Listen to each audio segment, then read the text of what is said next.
Brincadeira, pessoal, não tá mudo não. É só pra vocês irem entrando na ambientação da série da Echo, né? Porque é uma personagem sua.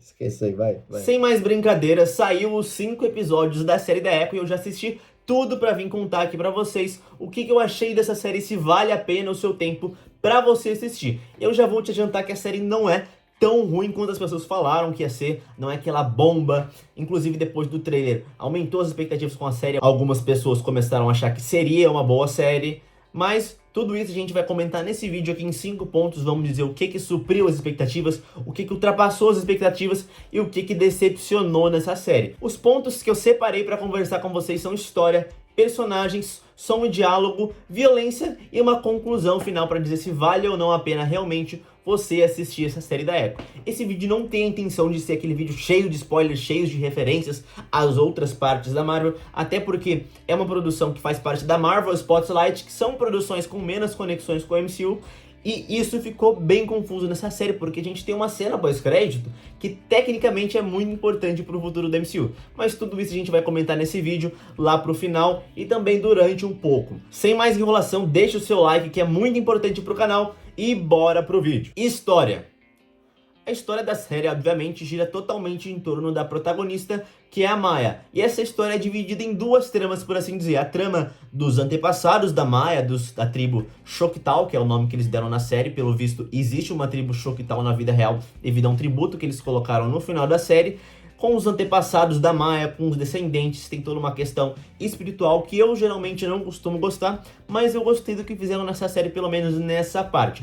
E a outra trama, que é a relação dela com o rei do crime, o Wilson Fisk, que é boa, só que não passou muito do que a gente já viu em Gavião Arqueiro. Claro que aprofundaram, porque a gente tem uma série de 5 episódios, mas dava pra ter colocado bem mais nessa relação aí. Então a personagem da Echo, ela meio que se encontra dividida entre escolher a sua família sanguínea, de legado, de geração descendente, tem toda uma questão ali espiritual, como eu já mencionei, ou a sua família adotiva, que no caso seria o Wilson Fisk, o rei do crime, que tá bom aqui nessa série, mas que não foi muito além do que a gente já teve em Gavião Arqueiro. Claro que eles aprofundaram mais na série, porque tem uma série só pra discutir sobre isso, mas tinha sim mais potencial. O personagem do rei do crime específico, já tô adiantando, né, o tópico, ficou meio supérfluo, meio sem sentido em alguns momentos, mas a gente viu ele brilhar em algumas cenas aqui dessa série. Então a Maya, ela tá meio que dividida entre escolher essas duas partes da sua vida, e toda a trama principal da história gira em torno disso.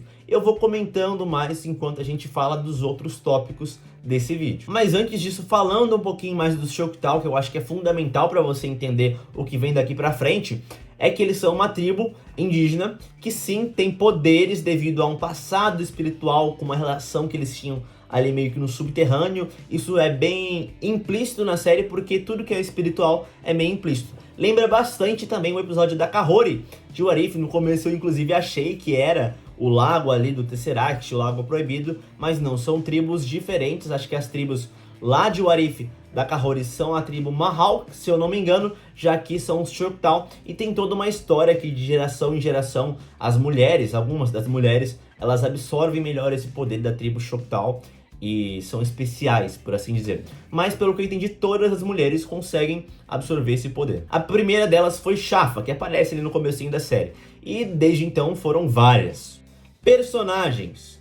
Vamos começar falando do principal, né, da Maya, da Echo. Se você simpatizou com ela no primeiro episódio, eu acho que essa série deu certo pra você. Se você não conseguiu simpatizar com ela no primeiro episódio, você não vai gostar da série.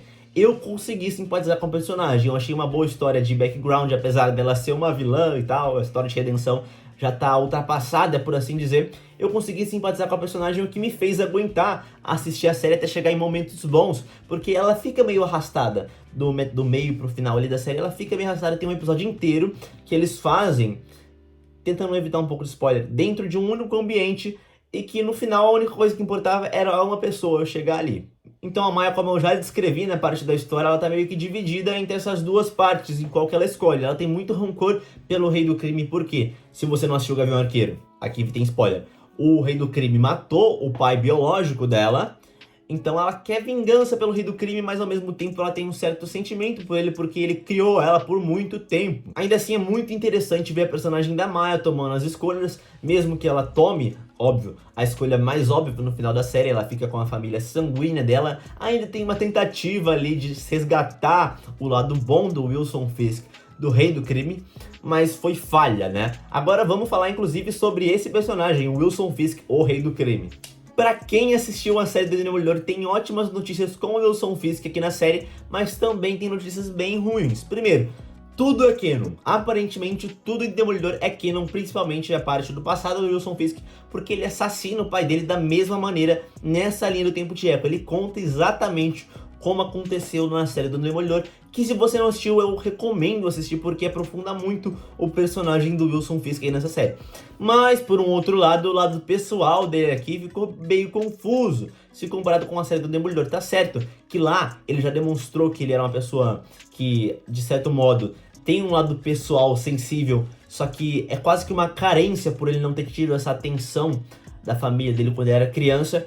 Então ele não pensa direito quando ele tá pensando em família. Só que também, se ele não tem essa aprovação da família dele, ele fica louco, porque ele é um sociopata sádico. É literalmente uma carência muito grande do Wilson Fisk, que ele parece, por um lado, ser um adulto muito racional, inteligente, frio, e por outro lado ser uma criança quando a gente fala do lado emotivo dele. No final dessa série eu ainda tô meio em dúvida se eu gostei ou não do que fizeram com o personagem do Wilson Fisk, mas na cena pós-crédito eu posso te confirmar que eu gostei pra caramba do que fizeram com o personagem do Wilson Fisk. Agora vamos falar um pouquinho sobre o Demolidor, uma fala tão rápida quanto foi a participação dele aqui, porque ele só literalmente apareceu pra lutar com a Echo e depois foi embora e nunca mais apareceu. Aparentemente ele tá bem fidedigno, pelo menos visualmente falando e até de personalidade um pouco ali, mas o que eu não entendi foi por que ele fugiu da luta contra a Echo. A gente vê que caiu uma estante em cima dele e tecnicamente ele estaria machucado e fugiu da luta. Mas pra quem assistiu Demolidor sabe que ele passou por coisa muito pior e não fugiu de uma luta. E o visual dele tá igualzinho do final da série de Demolidor. Então comprovando que sim, muito provavelmente Demolidor é canon, e as poucas mudanças que vai ter, eles vão colocar na série do Demolidor, que sai provavelmente no final deste ano. Família da Maya. Bom, aqui a gente tem vários personagens coadjuvantes. A gente tem o vô dela, que é um dos personagens mais legais da série. A gente tem o Biscuits também, que é um primo bem legal. A gente tem, acho que é a Bonnie, né, o nome dela, que é como se quase uma irmã pra Maya, apesar de ter um parentesco de prima. A gente tem a mãe da Maya, que falece quando ela era criança. Eu acho que não é spoiler, porque isso aparece nos primeiros 10 minutos. E a gente também tem aquele tio da Maya, o tio Henry, que ele é meio que ainda um subordinado do Wilson Fisk, não por escolha própria, mas por obrigação mesmo. A gente viu o que aconteceu com o pai da Maya.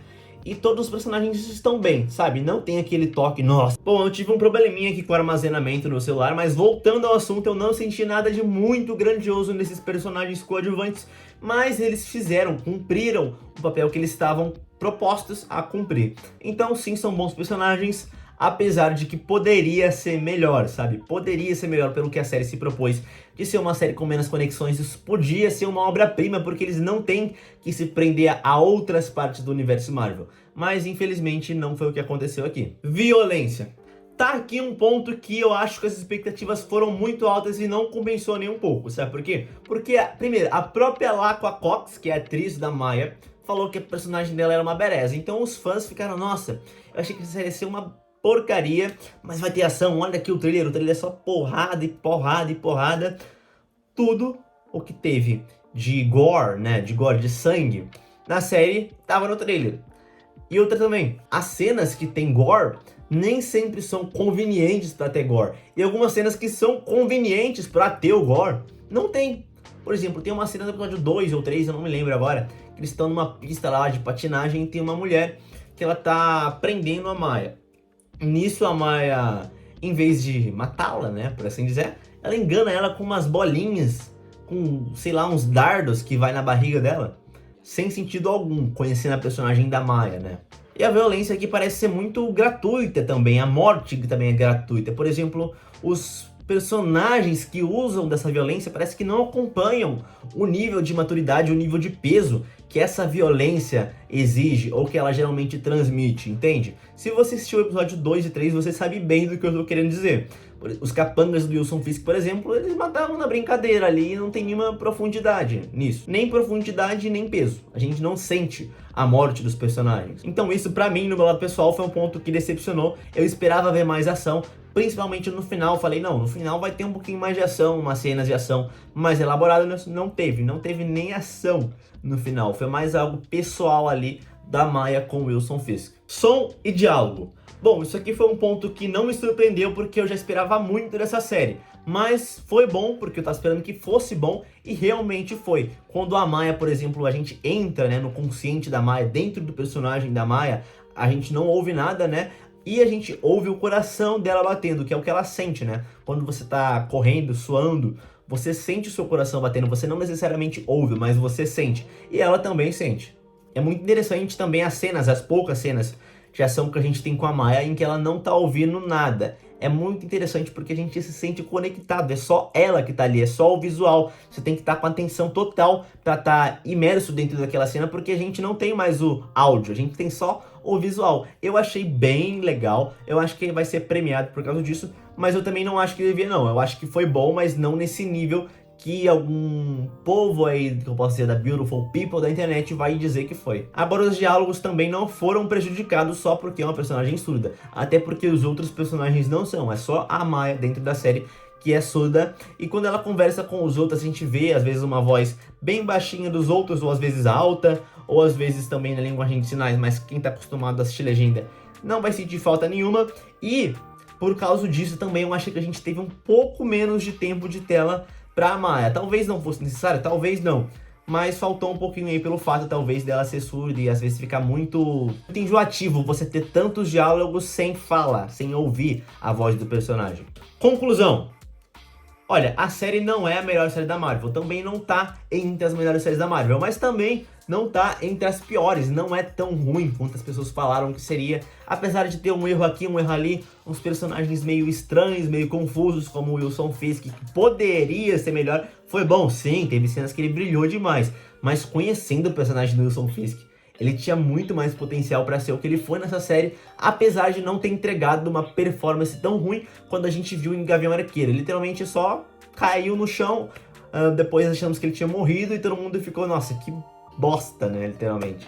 Mas eu assistiria a série se fosse você. Por mais que eles tenham colocado que é Marvel Spotlight, a gente tem uma cena pós-crédito muito importante pro futuro do universo Marvel. A gente tem o Demolidor, que vai ter uma série própria, que eu não acho que vai fazer parte do Marvel Spotlight, ou melhor, eu torço para que não faça parte da Marvel Spotlight. E além disso, a série é bem curta, deve ter umas 3 horas de duração aí se você tirar a abertura, os créditos, os resumos de episódio, o que é outro ponto bastante interessante de comentar também, que essa série poderia muito bem ser um filme. Eu não sei, parece que teve muitos problemas de planejamento na série, até 8 episódios, foi pra 6, foi pra 5, que é o que tem agora, mas poderia retirar algumas poucas cenas que foram arrastadas demais, que não tinha necessidade pra trama principal da série, e fazer um filme. Eu acho que daria muito melhor do que você lançar, inclusive lançaram, né, os 5 episódios de uma vez, sem sentido o que a Marvel fez nesse ponto. Eu não vi nenhuma outra análise do pessoal falando dessa série, não sei se estão gostando, se estão odiando a série porque se hyparam demais com a ação,